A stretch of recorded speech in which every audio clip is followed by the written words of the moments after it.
বিসমিল্লাহ। আসসালামু আলাইকুম। তো এখন আমি ছোট মাছ চচ্চড়ি করব। বড়, বড় করে সবজি কেটে।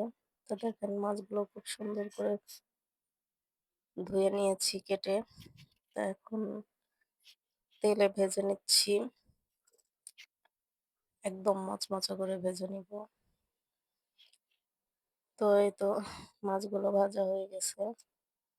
তো আমি মাছগুলো উঠিয়ে নিচ্ছি। আর এই তেলের মধ্যেই আমি সবজিগুলো দিয়ে দিব। এখানে আছে আলু, বেগুন এগুলো আমি ভালো করে একটু ভেজে নিব। তো দেখেন আমি সবগুলো সবজি দিয়ে দিচ্ছি তেলের মধ্যে। তো এখন এগুলো আমি ভালো করে নেড়েচেড়ে ভেজে নিব।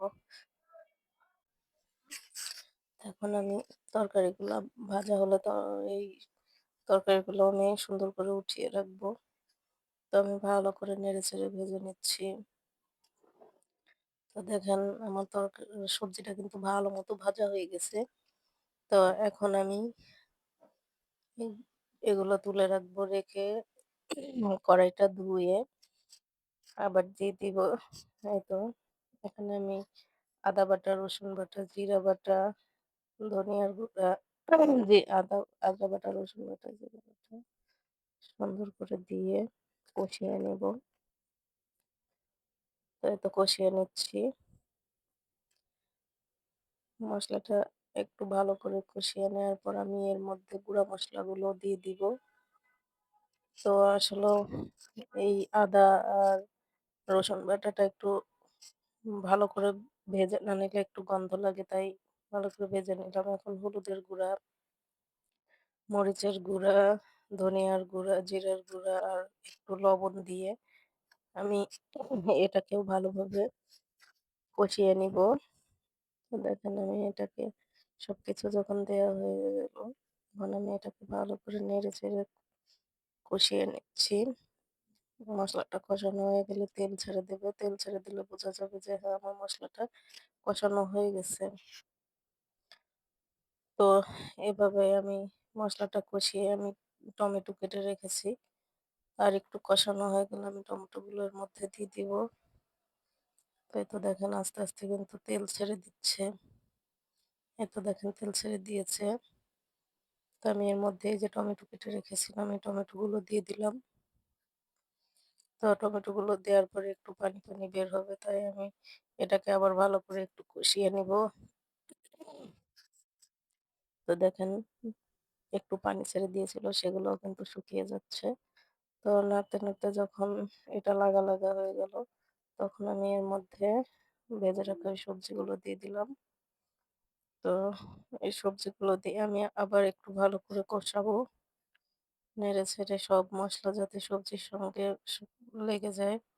তো দেখেন আমি ভালো করে কষিয়ে নিচ্ছি। যত ভালো করে সবজিটা কষানো যাবে, টেস্টটা কিন্তু তত বেশি হবে। তো আমি সুন্দর করে নেড়ে-চেড়ে নিচ্ছি। দেখেন দেখলেই বুঝতে পারছেন যে এর মধ্যে কোনো পানি নাই। খুব সুন্দর করে কষিয়ে নিচ্ছি। আর আমি ইলেকট্রিক কেটলিতে পানি দিয়ে দিয়েছি। আমি এখানে গরম পানিটাই ব্যবহার করব। গরম পানিটা দিয়ে দিলে তাড়াতাড়ি সবজি সেদ্ধ হয়ে যায়।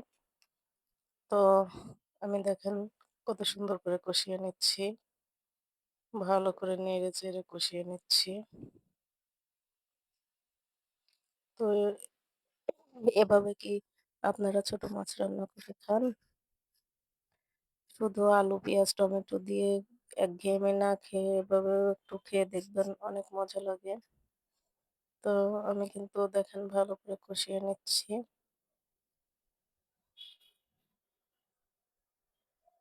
তরকারিটা কষানো হয়ে গেলে আমি এর মধ্যে পানি দিয়ে দিব।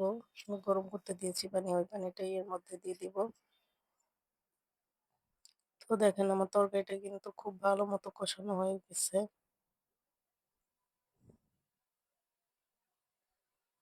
তো এখন এতে আমি পানি দিয়ে দিব। পানি আমি খুব বেশি দিব না। তার কারণ হচ্ছে তরকারিটা কিন্তু এমনিতেই সেদ্ধ, সেদ্ধ হয়ে গেছে।